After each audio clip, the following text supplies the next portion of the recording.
అది ఇప్పుడు విశాఖపట్నంలో ఒకటి, విజయవాడలో ఒకటి, కర్నూలులో ఒకటి, ఎట్లా అది? పోనీ ఆయన మరి ఎందుకు చేయలేకపోయారు? ఆయనే కదా చెప్పింది.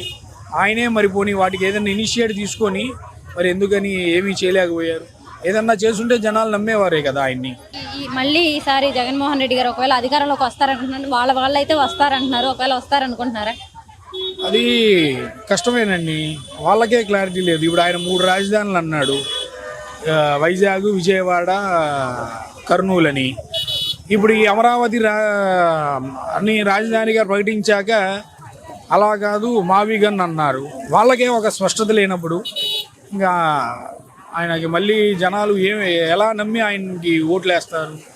కూటమి ప్రభుత్వంలో ఉందండి, మరి ఈ కూటమి ప్రభుత్వం ఇలాగే ఉంటుందంటారా? ఇలానే ఉంటుంది. ఇలానే ఉంటుంది. వీళ్ళు కనుక ఈ టీం కనుక ఇలానే ఉంటే కూటమి ప్రభుత్వం ఇలానే కొనసాగుతుంది.